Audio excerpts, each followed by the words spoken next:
going to be doing Halloween decorations. I hope you enjoy. So this first decoration is a hot glue gun spider web. So for this you're going to need a stencil either on your phone or you can print it off and some parchment paper. With that stencil either you can just copy freehand or when you print it off you can put it underneath so you have better lines. And then you're going to need a spider. I just got it from that spider web kit thing that I showed there. And it was a ring, but whatever works for you, whatever spiders you want. So first you're going to cut off that spider from the ring. If you don't have that, then just deal with it. So then you're going to start free drawing or just drawing a line straight down the middle for the start of your spider web. And from this, you're going to, after you draw the first line, make other lines that are noticeable in your drawing. So it's going to look like this, essentially, with lines coming out at each end. And then after that, you're going to draw your curves, and this is what it's going to look like.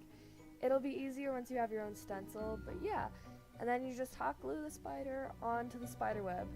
It's pretty easy, and it's really fun. So I hope you guys do it, because it's really cool. So once it cools off, you're going to unstick it from the parchment paper and it'll be good. And then with this you can hang it up. I use tape because I couldn't find any like section cups, but use anything that you want to hang it on something, or I suggest making a small one because the big one tended to fall off by window or whatever. But here's a small one, and as you can see we used the big one as a thing to hold our plates. It works both ways. So next is rope spiders, and for rope spiders what you're going to do is you are going to build something like this. It's really cool, and you're going to need some rope, and then of course you're going to need some scissors to cut that rope and a hot glue gun. So first what you're going to do is start coiling up the rope, somewhat like stacking it on top of each other, and each time you coil it you're going to want to hot glue it or else it won't stay intact. But yeah, so once you coil a little bit of it, you just keep stacking rope onto the rope previous, so it looks something a little bit like this right now. It's kind of like those wicker baskets that you see, or yeah.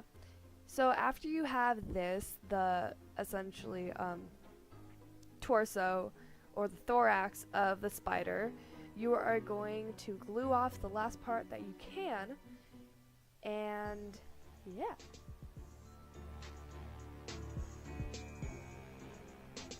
So it's going to look a little bit something like this, and as you can see it's the middle part of the spider where the legs come out. So after you do the thorax, you're going to then make the head, and you're going to use the same tactic essentially, but this time the head is going to be a lot smaller than the other one. You don't want it to curve in a lot, you just want it to be pretty small, pretty basic, just so that you can stick it on your spider. So test out the head. This is what it looks like, and just see how big or how small you want it to be. You can always undo it because hot glue isn't that good to hold it down. You can always pull it up, but then you're gonna want to cut that off and hot glue the bottom of the head onto the thorax of the spider. And so yeah, hold it and press it for a long time just so it doesn't fall off. And then after that you're going to make the legs. So for the legs you're going to want to test out the length that you like to the point where the leg will touch the table or whatever you're setting it on. And once you have that length you're going to just cut that off, and you're going to be using that leg as a stencil for the other ones. So once you have that, test it again just so that you like the length. It's like a haircut. And then just glue it onto your spider. I suggest hot gluing the torso first and then put the leg on top, or else it just kind of gets messy and you might burn your finger. But yeah, you're also going to just hold it so that it just stays there. And now you're going to use that leg as a stencil for other legs. So when you do that, you're going to measure it up and then just cut it off and do the same process.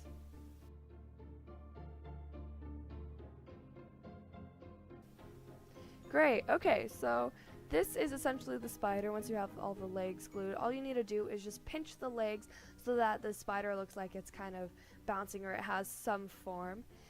But yeah, this is the end product of the spider, and I hope you like it and do it. And you can hang it on anything. This is what it looks like from the side. But yeah, I just hung it in my little picture thing. So next is paper bats. So for this one, it's really simple. You just need a stencil from online or anything printed out, or later on you're going to use your bats, the same bats, and you're going to trace it on some black construction paper. So after you trace it, you're going to cut out the bat shape. This, like, you don't have to be extremely detailed with the bat. It doesn't have to be intricate at all. That's why it's easy. But once you have your bat cut out, you're going to take that bat, or the printed bat, whatever you have, and you're going to trace another one, like a friend of that bat. So once you have two bats, you're going to then take a string, or I guess wire, that's clear and plastic, essentially translucent, so that it can hang on whatever you want to hang it on. And it's really cool, and it looks like they're flying, and I think it's really fun, and it just looks really neat. So this is essentially what I did. I hung it on my light in my room, the bats. I think it looks really cool and spooky and everything. So yeah, I hope you guys enjoyed all of this stuff, and I'm showing off my bats more because they're really cool. But I hope you do it, and I hope you have a really good, happy Halloween.